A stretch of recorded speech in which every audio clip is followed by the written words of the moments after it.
ಶ್ರೀ ಮಹಾಗಣಪತೆ ನಮಃ. ಶ್ರೀ ಸರಸ್ವತಿಯೇ ನಮಃ. ಶ್ರೀಪಾದವಲ್ಲಭ ನರಸಿಂಹ ಸರಸ್ವತಿ ಶ್ರೀ ಗುರು ದತ್ತಾತ್ರೇಯಾಯ ನಮಃ. ಹನುಮಂತನು ಲಂಕೆಯಲ್ಲಿ ಇಳಿದಿದ್ದಾನೆ ಅಂತ ನಾವು ಹೇಳ್ತಾ ಇದ್ದೀವಲ್ಲ, ಕೇಳ್ಕೋತಾ ಇದ್ದೀವಿ ಎಲ್ಲರೂ. ಆ ಲಂಕಾಪಟ್ಟಣದಲ್ಲಿ ಒಂದೊಂದು ಬೀದಿ ಬೀದಿಯಾಗಿ ನೋಡ್ತಾ ಇದ್ದಾನೆ. ಹಾಗೆ ರಾವಣಾಸುರನ ಇರುವಂಥ ಭವನದ ಕಡೆ ಕೂಡ ಬಂದಿದ್ದಾನೆ. ಅದು ಭೂಮಿಯಲ್ಲಿ ಇಲ್ಲ, ಅದು ತೇಲ್ತಾ ಇದೆ, ಅದು ಮೇಲೇ ಇದೆ, ಅದು ಆದರೆ ದೊಡ್ಡ ಭವನ ಅದು. ಆ ಭವನದಲ್ಲಿ ಅನೇಕ ಮದ್ಯಶಾಲೆಗಳು, ನಾಟ್ಯಶಾಲೆಗಳು, ಪಾಕಶಾಲೆಗಳು, ಭೋಜನ ಶಾಲೆಗಳು ಕೂಡ ಕಂಡವು. ಮದ್ಯಶಾಲೆ ಅಂದರೆ ಹೆಂಡದ ಅಂಗಡಿಗಳು ಅಂತ. ಪ್ರತಿಯೊಂದು ಸ್ಥಳದಲ್ಲೂ ಸಂಪತ್ತು ತಾಂಡವಾಡ್ತಾ ಇತ್ತು. ಮುಂದೆ ಸ್ವಲ್ಪ ದೂರದಲ್ಲಿ ಇನ್ನೊಂದು ವಿಶಾಲವಾದ ಕೊಠಡಿ ಕಾಣಿಸ್ತದೆ. ಆ ಕೊಠಡಿಯಲ್ಲಿ ಬೃಹದಾಕಾರದ ಮಂಚದ ಮೇಲೆ ಉದ್ದಿನ ಕಾಳಿನ ರಾಶಿ ರೀತಿಯಲ್ಲಿ ಒಬ್ಬ ದಡೂತಿ ವ್ಯಕ್ತಿ ಮೈಮರೆತು ನಿದ್ರೆ ಮಾಡ್ತಾ ಇದ್ದ. ಮೂಟೆ, ದೊಡ್ಡ ಮೂಟೆ ತರಹ, ಯಾವುದೋ ದೊಡ್ಡ ಉದ್ದವಾಗಿರೋ ಒಂದು ಮೂಟೆ ಇದ್ದ ಹಾಗೆ. ನಿದ್ರೆಯಲ್ಲಿದ್ದ ಆ ಶರೀರದ ಗಾತ್ರವನ್ನು ನೋಡಿ ಹನುಮಂತನಿಗೆ ಮೈ ನಡುಕ ಆಯ್ತಂತೆ. ಅಬ್ಬಾ, ಇದೇನಿದು ಅಂತ. ಅವನೇ ರಾವಣಾಸುರ ಅಂತಕ್ಕಂಥದ್ದು ಹನುಮಂತನಿಗೆ ಖಚಿತ ಆಯಿತು. ಹನುಮಂತನೇ ಹೆದರ್ಕೊಳ್ಳೋಷ್ಟಿದ್ದಾನೆ ಅವನು. ಅಷ್ಟು ಆಕಾರವಾಗಿ ಮಲಗಿದ್ದಾನಲ್ಲಿ. ಆ ಕೊಠಡಿಯಲ್ಲಿ ಸುಮಾರು 100 ಯುವತಿಯರು ಮಲಗಿದ್ದರು.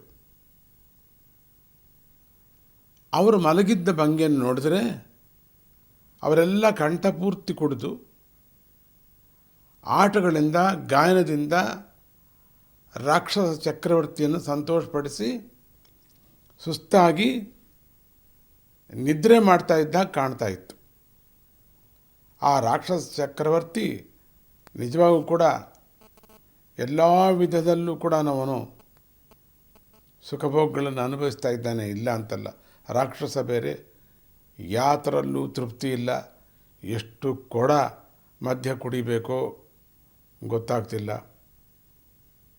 ಅವರಲ್ಲಿ ಕೆಲವರು ದೇವಜಾತಿಯರು, ಕೆಲವರು ಗಂಧರ್ವ ಜಾತಿಯವರು, ಕೆಲವರು ಮಾನವ ಜಾತಿಯವರು ಕೂಡ, ಇನ್ನು ಕೆಲವರು ರಾಕ್ಷಸ ಜಾತಿಯವರು ಕೂಡ ಇದರಲ್ಲಿ.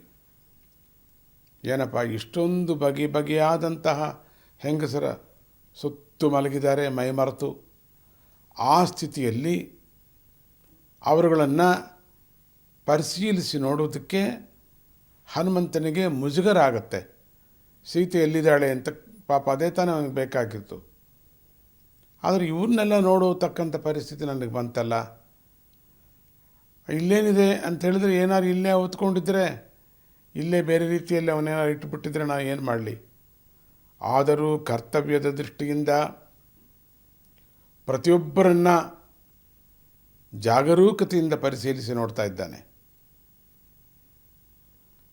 ಆಗ ರಾವಣಾಸುರನ ಮಂಚದ ಪಕ್ಕದಲ್ಲಿ ಅದಕ್ಕಿಂತ ಚಿಕ್ಕ ಮಂಚವೊಂದರ ಮೇಲೆ ಮಧ್ಯ ವಯಸ್ಸಿನ ಹೆಂಗಸೊಬ್ಬಳು ಮಲಗಿ ನಿದ್ರೆ ಮಾಡ್ತಾ ಇದ್ಳು. ನೋಡೋದಕ್ಕೆ ಸತ್ವಗುಣವೇ ಅವಳಲ್ಲಿ ಮೂರ್ತಿಭವಿಸಿದಂತೆ ಇರ್ತಾ ಇತ್ತು. ಇವಳೊಬ್ಬಳಲ್ಲಿ ಏನೋ ವಿಶೇಷವಾದ ಕಳೆ ಇದೆ, ಬಾಕಿಯವರೆಲ್ಲ ಕಾಣ್ತಾ ಇಲ್ಲ ನನಗೆ. ಅದು ಚಿಕ್ಕ ಮಂಚದ ಮೇಲೆ ಮಲಗಿದ್ದಾಳೆ ಇವಳು. ಲಕ್ಷಣವಾಗಿದ್ದಾಳೆ ನೋಡೋಕ್ಕೆ. ಎಂತಹ ಕಳೆ ಇದೆ. ಆ ಮುಖಲಕ್ಷಣ, ಆ ಸಾತ್ವಿಕತೆಯನ್ನು ನೋಡಿದ ಹನುಮಂತನಿಗೆ